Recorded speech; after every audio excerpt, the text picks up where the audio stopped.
आप सभी को जय मसीह की।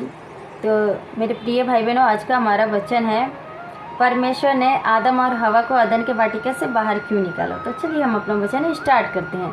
तो मेरे प्रिय भाई बहनों, उस समय परमेश्वर अदन की वाटिका में हर रोज़ सुबह सुबह ठंडा मौसम के समय टहलने आते थे। फिर परमेश्वर ने देखा कि ना ही तो कहीं हवा दिख रही है, ना ही तो आदम कहीं दिख रहे।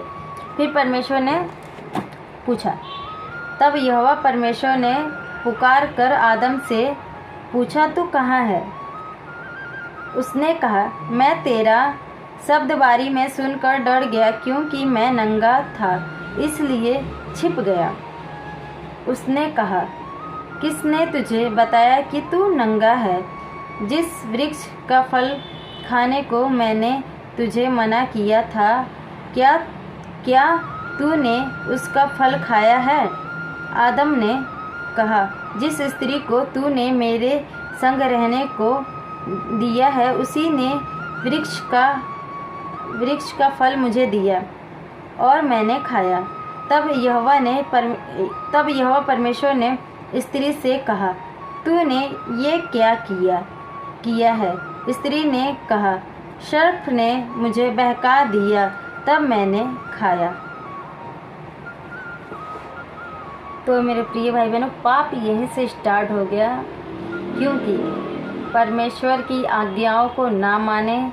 आदम और हवा परमेश्वर पर भरोसा नहीं किए, उनका विश्वास बहुत ही कच्चा था, इसलिए वो लोग परमेश्वर पर भरोसा नहीं कर पाए और इसलिए परमेश्वर उन्हें अदन के वाटिका से निकाल दिए। लेकिन क्यों निकाल दिए, इसमें भी दो तरह की बात है। जो परमेश्वर हमारा बहुत ही महान है, अपना जान दे सकता है, क्या एक गलती माफ़ नहीं कर सकता? कर सकता है, लेकिन क्यों निकाल दिए, इसमें भी वजह है। तो मेरे प्रिय भाई बहन, वहाँ पे अदन के वाटिका में दो वृक्ष थे, एक जीवन का वृक्ष, एक भले बुरे का ज्ञान का वृक्ष। फिर यहोवा परमेश्वर ने कहा, मनुष्य भले और बुरे का ज्ञान का पाकर हम में से एक के समान हो गया है, इसलिए अब ऐसा ना हो कि वह हाथ बढ़ाकर जीवन के वृक्ष का फल भी तोड़ के खा ले और सदा जीवित रहे। मेरे प्रिय भाई बहनों, परमेश्वर इसीलिए आदम और हवा को अदन के वाटिका से निकाल दिए, ताकि वो जीवन का वृक्ष तोड़ के ना खा ले और सदा के लिए जीवित रहे। तो आइए, इसलिए यहोवा परमेश्वर ने उनको अदन की वाटिका में से निकाल दिया कि वह उस भूमि पर खेती करें जिसमें से वह बनाया गया था। आमीन।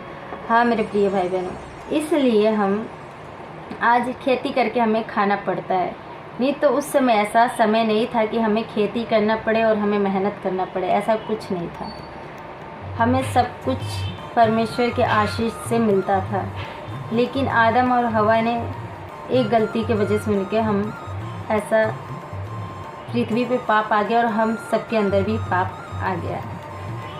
तो मेरे प्रिय भाई बहनों, शैतान बहुत ही चालाक है, बहुत ही अलग अलग तरीक़ों से भरमाता है। मैं आपको एक वचन बताना चाहूँगी,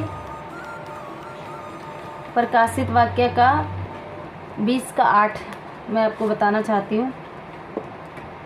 वह उन जातियों को जो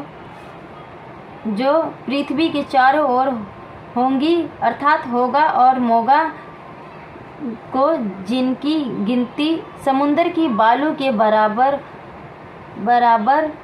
होगी, भरमाकर लड़ाई के लिए इकट्ठा करने को निकालेंगे। आमीन। हाँ मेरे प्रिय भाई बहनों, परमेश्वर हमें बताता है शैतान इस बालू के किनके के बराबर होगा, जो हमें भरमा के लड़ाई करवाने में या पाप करवाने में, गलत वे विचार, गलत काम करवाने में बहुत ही ज़्यादा मात्रा में वो हमें भटकाएगा, हमें भरमाएगा। लेकिन हमें क्या करना है? हमें भटकना नहीं है, हमें अपने परमेश्वर पे भरोसा रखना है। ठीक है।